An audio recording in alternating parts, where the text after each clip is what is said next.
Em momentos como que nós estamos passando nesses dias, dificuldade por causa dessa pandemia do coronavírus, os salmos têm, particularmente lá em casa, nos ajudado muito. Nós temos lido um salmo por dia e é impressionante como os salmos são atuais e nos ajudam nestes momentos.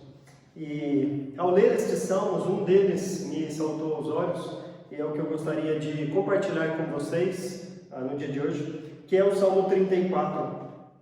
O Salmo 34 é um salmo davídico, escrito por Davi, num episódio curioso, está lá registrado no primeiro livro de Samuel, nos capítulos 20 ao 22, quando Davi tem que fugir de Abimeleque.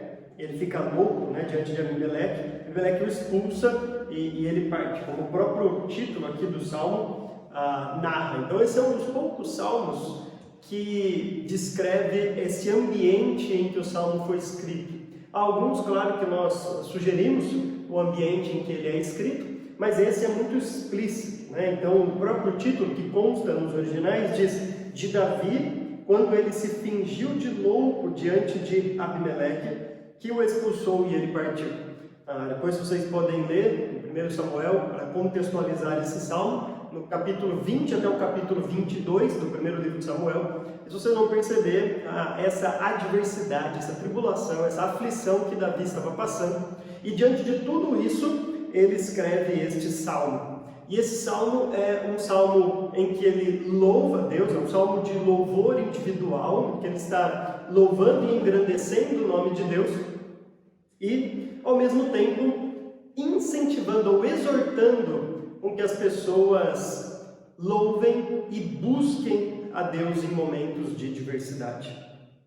Então, os 3 primeiros versículos do Salmo diz assim: bendirei o Senhor o tempo todo, os meus lábios sempre o louvarão.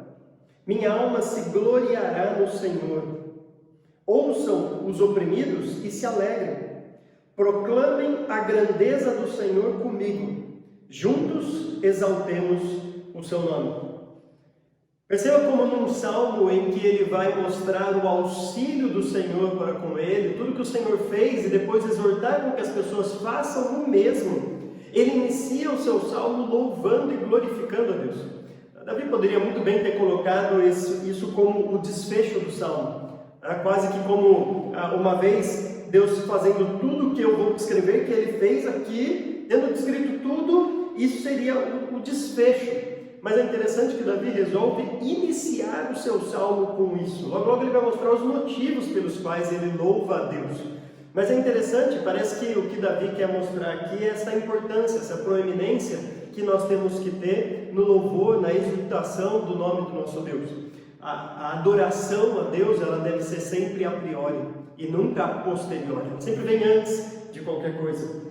E as palavras que ele usa aqui são interessantes. Davi diz: bendirei, os meus lábios o louvarão, a minha alma gloriará, se alegrará, os oprimidos se alegrem em Deus, proclamar a grandeza de Deus e exaltar o nome de Deus. Perceba que são 6 palavras em que Davi está demonstrando, quase que esgotando o vocabulário hebraico para palavras que exaltam e glorificam e adoram o nome de Deus.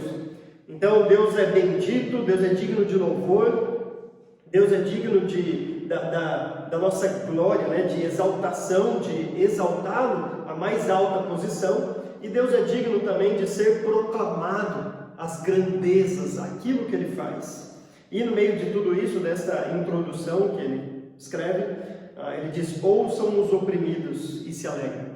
Então, nessa introdução, além de um louvor a Deus, ele já quer introduzir que o salmo dele não é só um salmo de louvor a Deus, não é só um salmo que ele está contando a sua experiência diante de uma adversidade, diante de um problema, mas é um salmo em que algumas pessoas vão ser exortadas para que tenham a reação que Davi teve, esperando uma resposta de Deus como Davi obteve, e por isso, como ele já adianta aqui, essas pessoas vão se alegrar em Deus.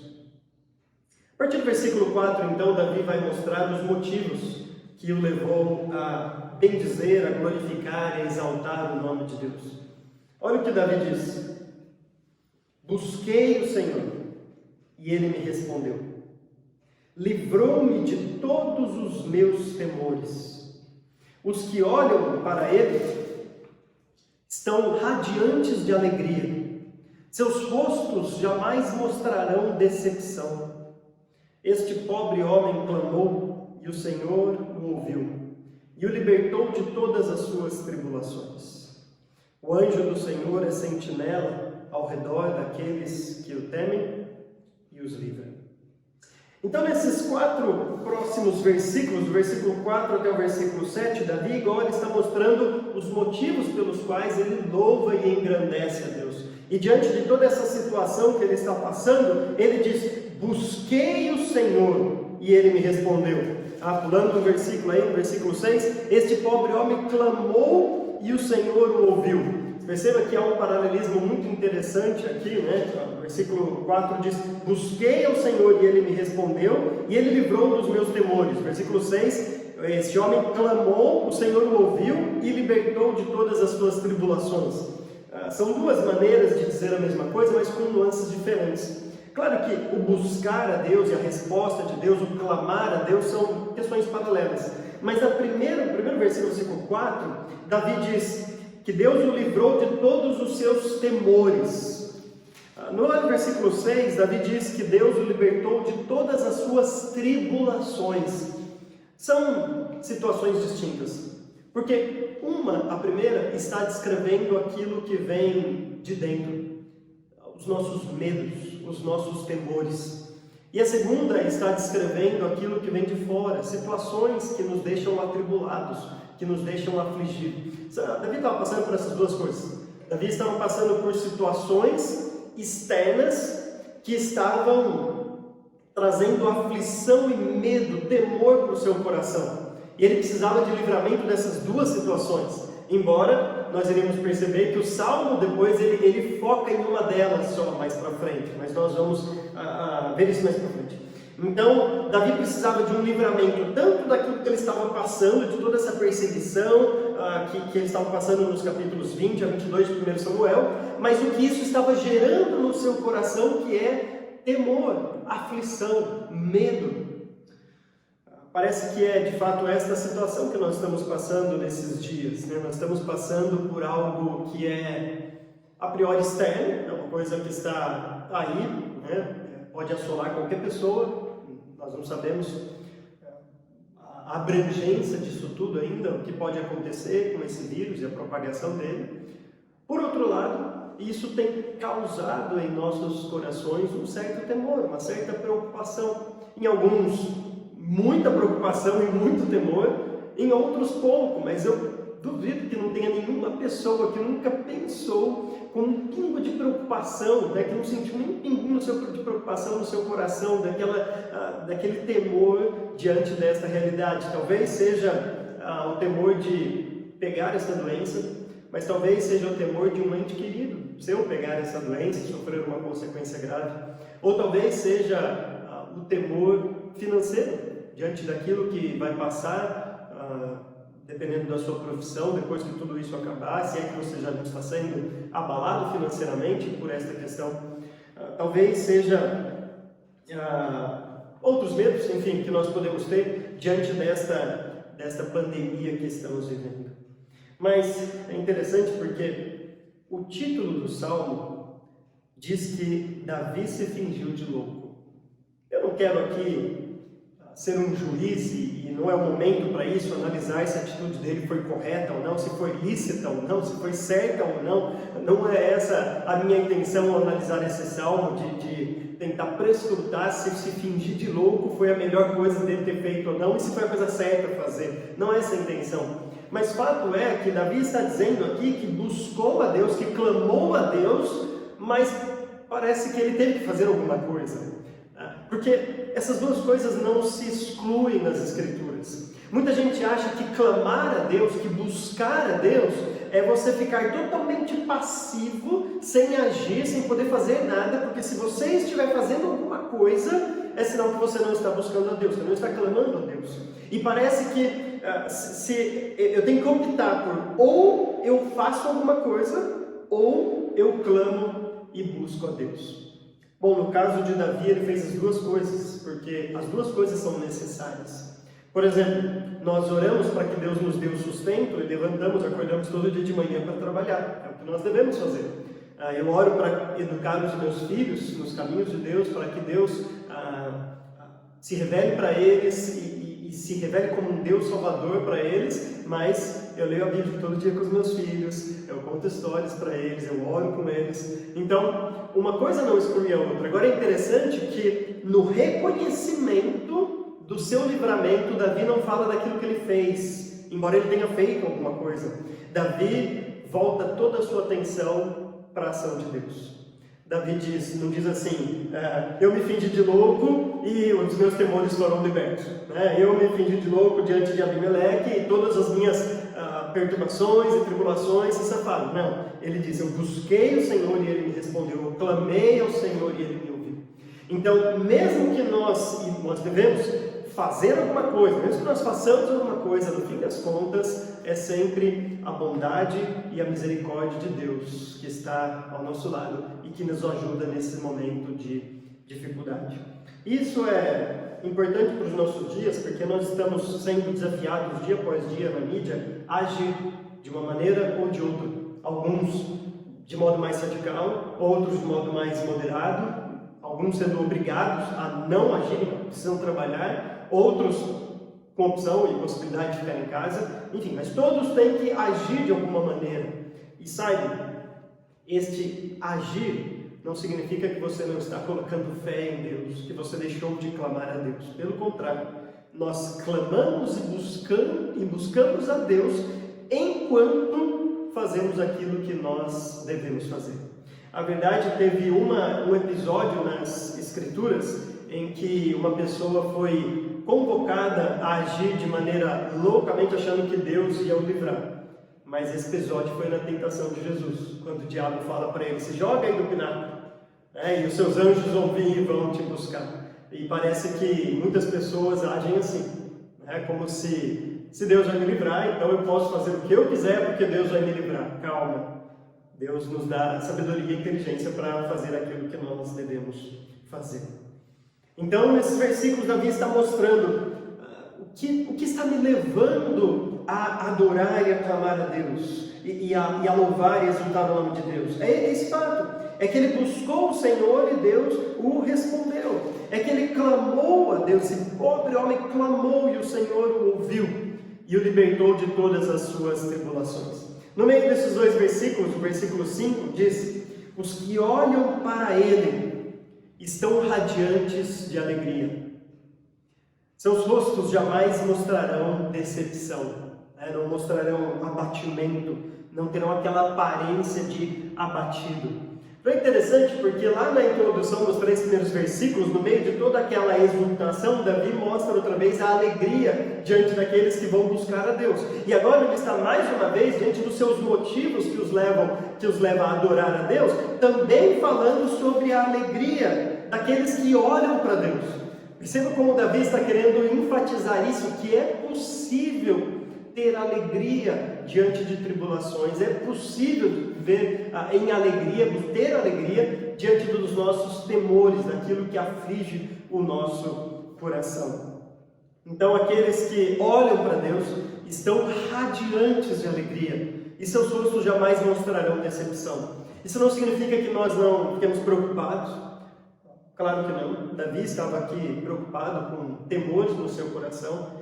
E eu sei que talvez você está passando por isso, e eu passo por isso, esta preocupação que nós sentimos, mas diante da soberania de Deus, diante do controle de Deus, de toda a história, nós sabemos que isso não é motivo para que fiquemos com o rosto prostrado em terra, derrotados e totalmente desesperados. Nossos rostos não mostram decepção. Nós mostramos sim confiança em Deus, mesmo diante dessas nossas tribulações e desses nossos temores. Encerrando estes motivos que levou Davi a adorar e a buscar a Deus, presta atenção no versículo 7. Porque, mais uma vez, há um reconhecimento de Davi de quem age realmente. E Davi diz assim: o anjo do Senhor é sentinela ao redor daqueles que o temem e os livra. O anjo do Senhor é sentinela ao redor daqueles que o temem e os livra. Essa expressão, o anjo do Senhor, é uma expressão muito comum no Antigo Testamento. Algumas vezes, claro, há a expressão os anjos do Senhor. E quando há a expressão os anjos do Senhor, os anjos, a referência, obviamente, é aos seres celestiais, esses anjos que existem e estão por aí para louvar, proclamar a Deus, enfim, realizar as suas tarefas angelicais. Mas, por outro lado, muitas e muitas vezes no Antigo Testamento, há essa expressão o anjo do Senhor. Inclusive, algumas versões já traduzem, embora o hebraico não tenha letra maiúscula e minúscula, anjo com letra maiúscula, quando aparece o anjo do Senhor. Porque os teólogos concordam que quando esta expressão aparece, grande parte deles concorda, que quando essa expressão o anjo do Senhor aparece, é uma referência à pessoa de Jesus Cristo. Por exemplo, ele aparece quando está conversando com Agar.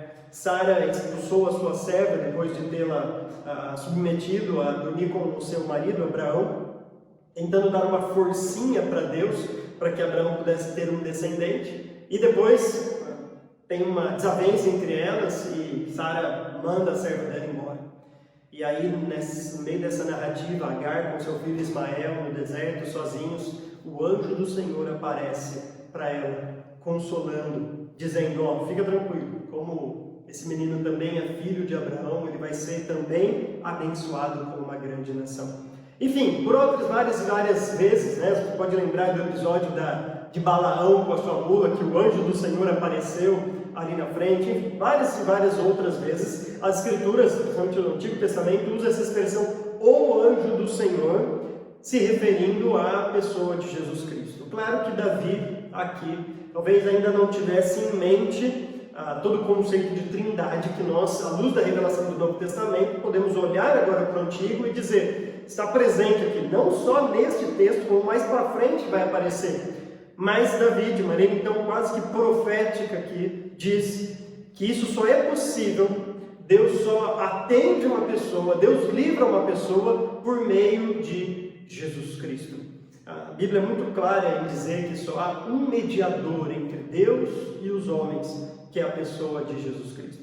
E o que Davi diz aqui é que esse Jesus, esse anjo do Senhor, ele é sentinela, ou seja, ele monta guarda, a expressão bem de um exército, de um guerreiro, de um militar, que é sentinela, que monta guarda ao redor.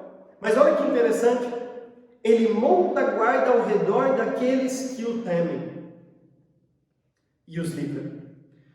Logo Davi vai desenvolver este conceito de temor aqui neste salmo, que vai ser importante. Ele vai praticamente ensinar o que é este temor. Mas aqui ele está dizendo que tudo isso foi possível, mesmo talvez sem compreender a profundidade das suas palavras. Ele está dizendo isso tudo só foi possível porque Jesus Cristo é sentinela ao nosso redor, porque Ele está conosco todos os dias das nossas vidas. Então o anjo do Senhor é sentinela ao redor daqueles que o temem e os livram. Bom, nos versículos 1 a 3, Davi já exaltou, glorificou o nome de Deus, já proclamou as grandezas de Deus. Agora, dos versículos 4 até o 7, ele está mostrando então os motivos pelos quais ele louva, engrandece e exalta o nome de Deus. Agora, a partir do versículo 8, Davi então entra naquela parte exortativa do Salmo. Diante de toda esta realidade, agora ele vai dar os seus conselhos, as suas exortações para as pessoas que também passam por problemas que ele passou. Talvez não o mesmo problema, talvez você não vai ter que se fingir de louco, não é isso que ele está dizendo. Mas ele está falando, nós também, pessoas passam por tribulações, por dificuldades. Então, diante de tudo isso, toda essa experiência de Davi, agora ele diz, versículo 8, provem e vejam como o Senhor é bom. Como é feliz o homem que nele se refugia. Temam o Senhor, vocês que são os seus santos, pois nada falta aos que o temem. Os leões podem passar necessidade e fome, mas os que buscam o Senhor, de nada tem falta. Ele dá alguns conselhos aqui, né? Alguns verbos no imperativo, né? Como ordens, como exortações. O primeiro é prove a pessoa do nosso Deus. O termo aqui é bem usado na gastronomia judaica, né? O termo culinário, provar, de testar, de comer, de você degustar, comprove realmente que isso é bom. Eu lembro de um episódio curioso que nós passamos, aliás, nós passamos sempre isso lá em casa, porque a minha filha do meio, ela não tem problema em provar as coisas, né? Nós temos uma política lá em casa, né? Uma regra de que os nossos filhos só podem comer doce a partir dos 2 anos de idade. Então, minha filha do meio, na sua festa de 2 anos, já se debruçou em cima de um monte de brigadeiro que ela não via a hora de comer. Mas com a mais velha foi um pouco diferente, porque a mais velha sempre foi desconfiada, até hoje, ela é desconfiada com experimentar coisas novas. E quando ela fez 2 anos, nós falamos para ela: filha, você não quer agora experimentar um chocolate, um brigadeiro? E ela ficou 6 meses para experimentar o seu primeiro brigadeiro. Foi quando houve um casamento de um casal aqui da igreja, que daí sim ela foi experimentar o seu primeiro brigadeiro, depois de 6 meses. E durante 6 meses, ela estava com dificuldade para acreditar nas nossas palavras de que, filha, é bom, você vai gostar disso. Mas parece que a gente tem dificuldade de simplesmente acreditar, de simplesmente depositar fé naquilo e falar: é bom, então eu vou fazer isso. E ela relutou, até que, claro, deu a sua primeira mordida e nunca mais parou de comer chocolate como qualquer pessoa. Então, o que o salmista está dizendo é: talvez você tenha alguma dificuldade com a sua fé, então prova para você ver como Deus é bom. Na verdade, se a gente for analisar mesmo em nossas vidas, nós já tivemos infinitas provas de como Deus é bom. Nós já tivemos infinitas provas do cuidado dele para conosco. Bom, só o fato de você estar ouvindo essa mensagem hoje, estar vivo, talvez com uma roupa no corpo, bem alimentado, é porque Deus é bom. Mas diante de dificuldades, diante de temores que afligem o nosso coração, a tendência é nós nos esquecermos dessas coisas. É nós voltarmos toda a nossa atenção para esse problema, toda a nossa atenção para uma adversidade, toda a nossa atenção para esse temor e esquecer quantas e quantas provas Deus já nos deu da sua bondade. Então Davi está dizendo: prove e veja como o Senhor é bom. Você vai comprovar a bondade de Deus. Como é feliz o homem que nele se refugia. A segunda ordem que ele dá é: temam o Senhor, vocês que são os seus santos, pois nada falta aos que o temem. Perceba que é a segunda vez que ele volta para esse tema do temor. Como isso é importante para Davi. Davi está dizendo: não só prove como Deus é bom, mas prove da maneira correta. Prove debaixo do temor do Senhor. E temor do Senhor é aquele medo e respeito que nós temos pela pessoa de Deus, que nos leva a querer obedecê-lo, a fazer tudo de acordo com a sua vontade.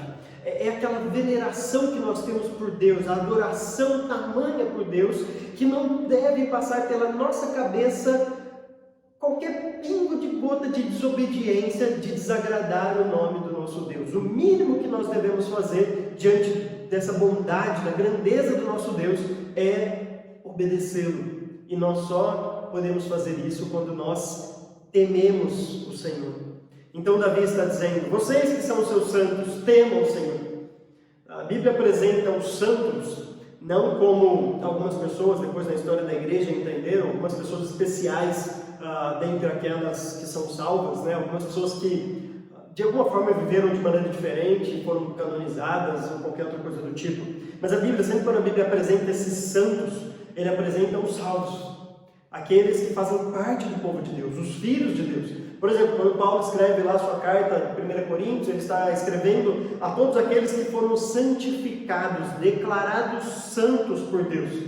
Então, quando Davi está dizendo: temam o Senhor, vocês que são os seus santos, ele não está talvez pensando em 2 ou 3 pessoas na mente dele, que são aquelas pessoas de alguma maneira especial. Não, ele está falando, vocês que fazem parte do povo de Deus, aqueles que Deus declarou santo, não por causa da sua bondade, mas por causa da fidelidade e da salvação que vem de Deus. A estes santos, pois nada falta aos que o temem. Essa é uma expressão muito boa, muito forte para as nossas vidas, né? Nada falta aos que o temem. E eu sei que tem muitas pessoas que têm dificuldade de entender promessas como essa. E talvez é por isso que Davi está dizendo, provem o Senhor. Jesus Cristo vai dizer a mesma coisa. Jesus vai dizer lá no Sermão do Monte, falando assim, busque, pois, o reino de Deus e a sua justiça em primeiro lugar, e todas estas coisas que ele descreve ali no contexto, né, que não é uma carta branca para você ter o que você quer, mas aquilo que ele está descrevendo, todas estas coisas serão acrescentadas. Deus sabe que você passa fome, você precisa comer. Deus sabe que você precisa de roupa para vestir. Por isso que Deus alimenta os pássaros e Deus veste as flores. Quanto mais Ele não fará isso, então, também conosco, que somos os seus filhos. É isso que Jesus está dizendo lá no Sermão do Monte, praticamente dizendo essas mesmas palavras, pois nada falta aos que o temem. Agora, claro que não são as nossas... aquilo que nós queremos além das nossas necessidades, as luxúrias que nós temos na vida, né? Aquilo que é supérfluo e que facilmente nós tornamos como necessidade. E talvez em momentos desses de pandemia, nossa mente é novamente voltada para aquilo que é essencial. Porque talvez você não está podendo mais ir para o shopping e todo dia, todo mês comprar uma roupa nova. Mas saiba, isso não é essencial para a sua vida. Talvez você vai ter que viver com o suprimento que você tem em casa e não pode toda vez sair e comprar um pote de Nutella quando a Nutella acaba. E você vai ter que se contentar com aquilo que você tem. E talvez a sua mente seja voltada novamente para aquilo que é essencial. E como nós gostamos de transformar o supérfluo naquilo que é necessidade. Quando Deus nunca prometeu realizar os nossos caprichos, o que Ele prometeu é que nada ia faltar. O que Jesus prometeu ali é comida, é roupa, são aquelas necessidades básicas para a nossa vida. E aí, para mostrar isso claramente, no versículo 10, Davi diz, os leões, perceba que ele usa o rei da floresta, que a gente gosta de dizer, né? Quase o topo de uma cadeia alimentar. Os leões, inclusive eles, podem passar necessidade e fome.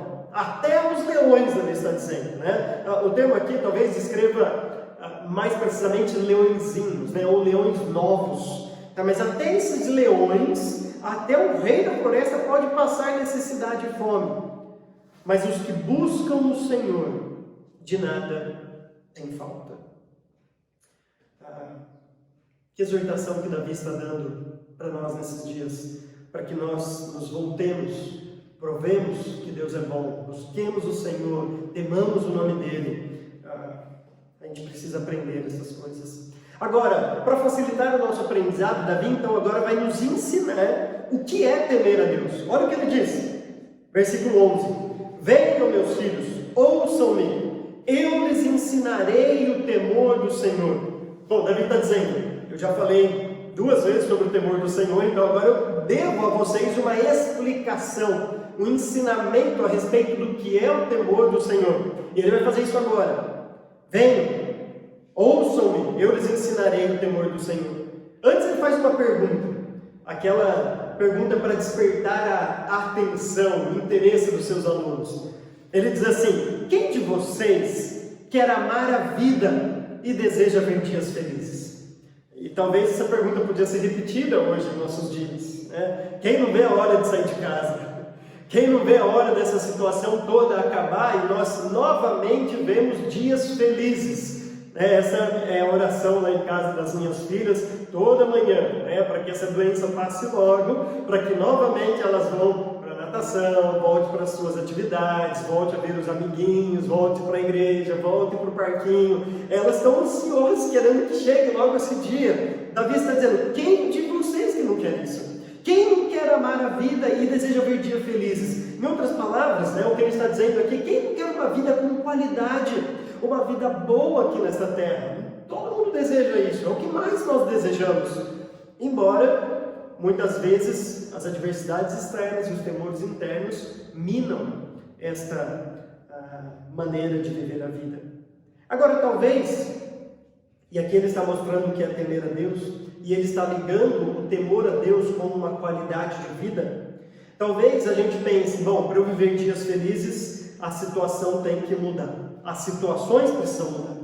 Esse vírus precisa passar logo, essa doença precisa acabar, eu preciso sair de casa, eu preciso ganhar mais dinheiro, eu preciso viajar mais, eu preciso fazer mais isso, o meu patrão podia ser mais bondoso comigo, ou aquela pessoa que está lá no meu trabalho podia de uma vez por todas sair, ser demitido. Enfim, algumas situações externas precisam mudar para que eu viva dias felizes.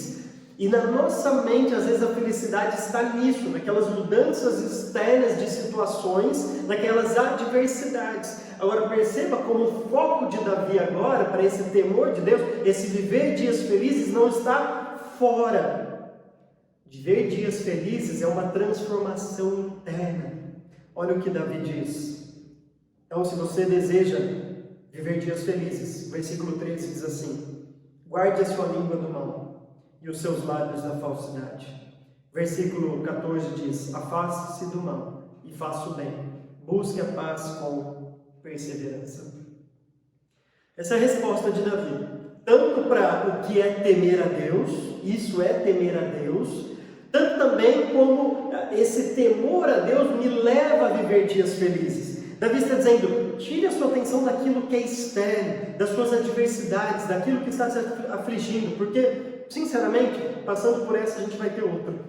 Talvez aquelas pessoas que estavam reclamando tanto do seu trabalho falam agora, eu não vejo a hora de voltar para trabalhar por causa desse vírus. Mas quando terminar isso e voltar para o trabalho, vai continuar a reclamação, aquela velha reclamação dizendo, eu não aguento mais o meu trabalho. As pessoas que antes não viam a hora de ficar um tempo em casa, agora pensam, eu não aguento mais ficar em casa. As situações externas quase sempre vão ser em algum fator vai ser desfavorável a nós. Talvez não todos ao mesmo tempo, mas alguma coisa você gostaria de mudar. Isso sempre vai acontecer. Sempre vai acontecer. E nem sempre vai estar em nosso alcance mudar uma coisa dessa.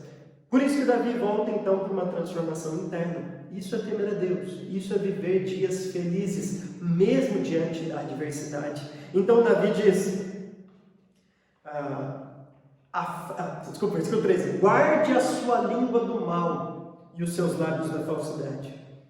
Deixa eu aplicar esse texto para o contexto que nós estamos vivendo, porque é impressionante como as pessoas estão rapidamente prontas para destilar todo o seu vocabulário de veneno, de menosprezo para qualquer pessoa que seja.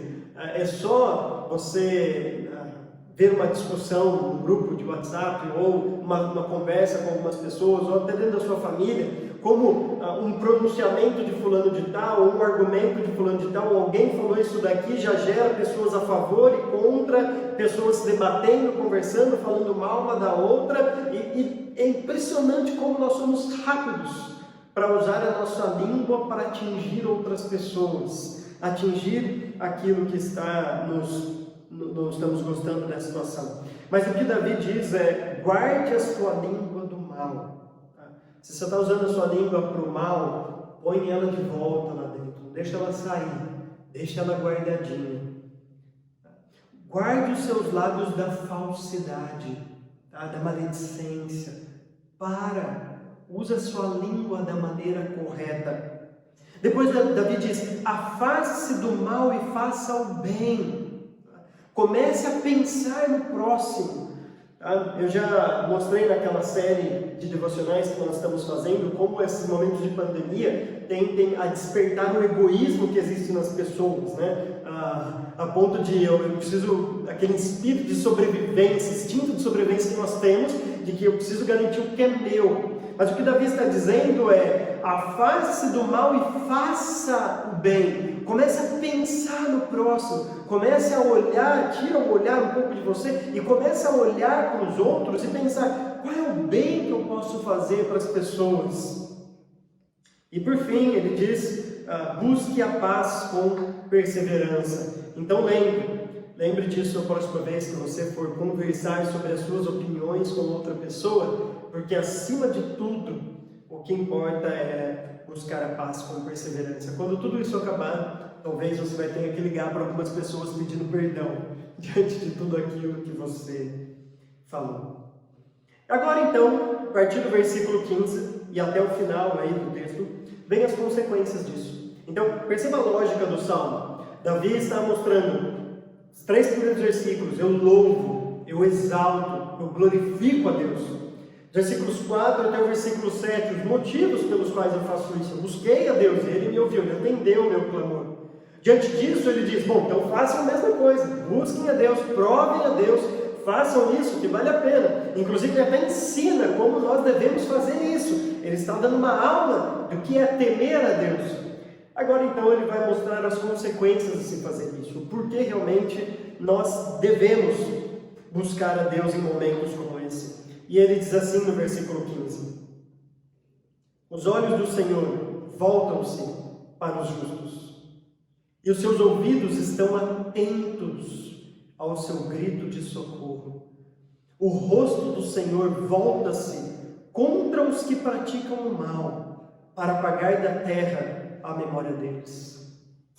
Davi está dizendo que diante desta mudança interna que vamos ter, vai ser a reação de Deus.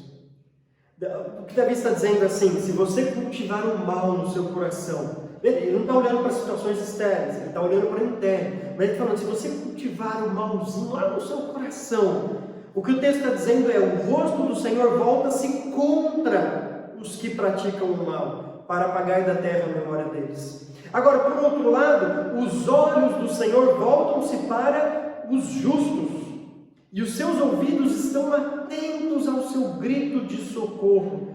Então perceba que Deus não é aquele que simplesmente assina embaixo por toda coisa que a gente faz, e toda maldade que nós fazemos. Não, Ele rejeita aquele que age de maneira errada. Ele rejeita aquele que pratica a maldade, mas está com seus ouvidos atentos, com seus olhos atentos para aquele que está buscando agradar a Deus, buscando viver debaixo do temor de Deus, especialmente nesse tempo de pandemia. E graças a Deus, porque nós adoramos e cremos num Deus que é presente em nossas vidas, um Deus que intervém, um Deus que age. Nós não acreditamos num Deus que, como algumas pessoas, que criou o mundo e depois nunca mais apareceu, como um grande relógio, em que ele dá corda nesse motor e deixa agora, pelas leis da física, com que o mundo ande por ela mesma. Nós não cremos, nós cremos num Deus imanente, que está presente, que intervém na história, inclusive auxiliando, cuidando das nossas vidas, cuidando da sua vida nesse momento de dificuldade, nesse momento de pandemia.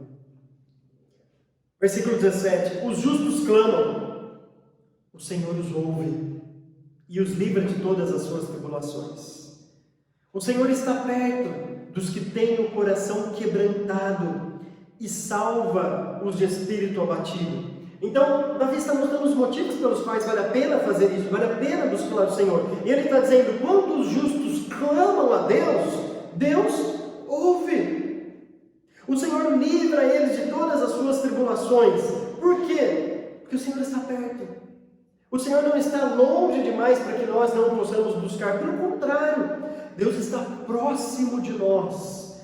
Ele salva os de espírito abatido. Ele está perto daqueles que têm o coração quebrantado. Perceba que, mais uma vez, antes de algo externo, Davi está pensando no interno. Como está o nosso coração diante de tudo isso? Como está o nosso espírito diante de tudo isso? Davi diz: Deus se volta para aquele que está com o coração quebrantado diante da presença de Deus, com o espírito abatido diante da presença de Deus, clamando por Ele dia e noite. Deus intervém na vida desta pessoa.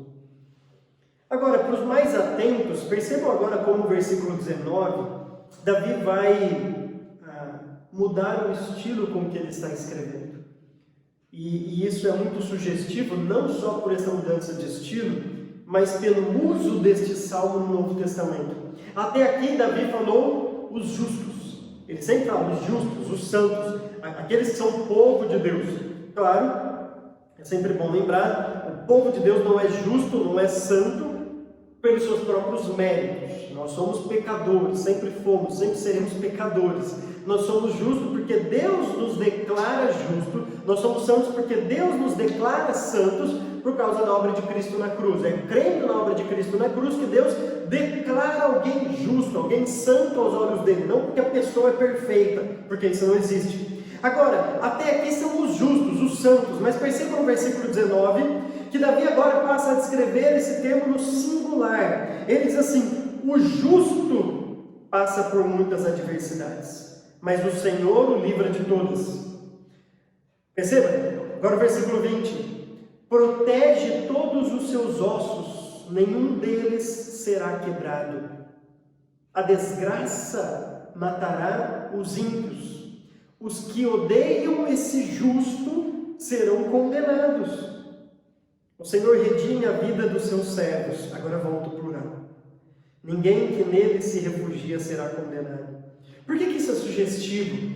Porque João, ao escrever o seu evangelho, lá no finalzinho, lá perto, acho que no capítulo 19 de João, quando ele está descrevendo a morte de Jesus Cristo, era muito comum naquela época, não só crucificarem uma pessoa, mas depois de um tempo, dificilmente uma pessoa morria da crucificação em si. Ela morria asfixiada, sem poder respirar ali. Isso porque a pressão da caixa torácica era muito grande. Mas algumas pessoas demoravam para morrer, e as coisas tinham que andar ali no reino. Então, o que acontecia era que os soldados quebravam as pernas daquelas pessoas para que perdessem o sustento e fosse pressionado de uma vez por todas o tórax e a pessoa parasse de respirar. Isso causava a morte por crucificação, mas na verdade a morte era por asfixia. Quando os soldados foram fazer isso com Jesus, eles perceberam que Jesus já estava morto e não precisou quebrar nenhum osso. E aí é interessante que João se vale exatamente desse texto, porque talvez na cabeça de João só existe um justo, o justo. Quando nós afirmamos isso no singular, né, o justo, a nossa mente automaticamente se volta para só existe um justo que dá a sua vida pelos injustos. E João fala, isso aconteceu para se cumprir as escrituras que diziam, nenhum dos seus ossos será quebrado. E quando João faz isso, ele está citando exatamente esse salmo, embora isso não está só aqui, mas ele está citando exatamente esse salmo, dizendo, nenhum dos seus ossos será quebrado. Então, diante disso, mais uma vez, Davi se torna um profeta ao escrever essas palavras, por causa da interpretação joanina desse texto. Então ele diz, a desgraça matará os ímpios, os que odeiam esse justo serão condenados. Aqueles que estão contra Jesus Cristo. Então percebam como Jesus Cristo se torna um grande divisor daqueles que Deus condena e daqueles que agora Deus volta a sua atenção, volta o seu rosto, volta os seus ouvidos, volta o seu olhar para esta pessoa, intervindo na vida dela, mostrando de fato a sua graça e a sua misericórdia. Por fim, e eu queria terminar com o versículo 22. O Senhor redime a vida dos seus servos. Ninguém que nele se refugia será condenado. E por que eu acho tão interessante esse final aqui que Davi dá para esse salmo? Porque Davi está em todo o salmo, desde o título do salmo, que está nos escritos originais, né? aquele escrito quando ele foge de Abimeleque, fins de louco. Desde aquele começo até então ele está falando das suas adversidades, dos seus temores, daquilo que ele está passando, mas parece que rapidamente a sua atenção no salmo vai se voltando para algo que de fato importa muito mais do que as situações externas, muito mais de tudo isso que nós estamos passando, algo que vale muito mais a pena a nossa preocupação do que simplesmente pegar uma doença ou não, algo que vai definir toda a nossa eternidade. Davi está dizendo, o Senhor redime a vida dos seus servos. Ninguém que nele se refugia será condenado. Davi está pensando então agora na disciplina de Deus condenatória e na redenção que Deus pode dar. Claro, talvez em alguma situação, mas o versículo termina mostrando que é muito mais do que isso ao introduzir essa pessoa de Jesus Cristo. ao introduzir esta condenação que pode vir daqueles que estão contra, daqueles que odeiam a Jesus Cristo, esse justo. E diante disso, então, Davi lembra daquilo que realmente importa nestes momentos que nós estamos passando. O que realmente importa nisso tudo não é a pandemia em si. O que realmente importa não é o meu trabalho, o seu trabalho. O que realmente importa, no fim das contas, é a nossa vida diante de Deus, é o nosso relacionamento com Ele. O que realmente vale a pena nisso tudo é a minha alma, é a sua alma. E é com isso que nós devemos ficar preocupados. Davi, então, aqui mostrou para a gente no Salmo 34 que vale a pena buscar Deus. Ele fez isso e Deus o atendeu. E eu quero te convocar, então, diante de tudo isso, busca Deus. Busca Deus aí na sua casa como família. Ore a Deus. Clame realmente por socorro. Volte a sua atenção para o nosso Deus, que pode de fato nos salvar e nos libertar. Mas não pense só nas questões externas. Não ore só para esse vírus passar logo. Não ore só para essa pandemia acabar. Não por isso. Olhe pelo seu coração diante de tudo isso. Ore para você entender e viver o temor do Senhor. E ore para que Deus livre a sua alma diante de toda esta situação. Que nós possamos passar por tudo isso e olhar para trás e dizer: nós continuamos a viver no temor do Senhor. Deixa eu orar com vocês antes de nós terminarmos a nossa mensagem. Deus, a minha oração é o que Davi clama aqui nesse salmo, para que o Senhor nos ajude, para que o Senhor tenha misericórdia das nossas vidas e nos ensine dia após dia como buscar o Senhor, como temer o Teu nome. Nós queremos provar da Tua bondade, da Tua fidelidade, dia após dia em nossas vidas, como de fato já temos provado, e nos traz à memória aquilo que de fato importa, aquilo que o Senhor tem feito nas nossas vidas, e em especial, claro, a salvação que o Senhor já nos deu em Cristo Jesus. Deus, obrigado por essa palavra tão rica que o Senhor traz para nós no dia de hoje. Nós oramos, e eu oro, te agradeço, e faço isso em nome de Jesus Cristo, esse justo que venceu a morte, ressuscite ao nosso Senhor, hoje para todo sempre, Deus. Amém.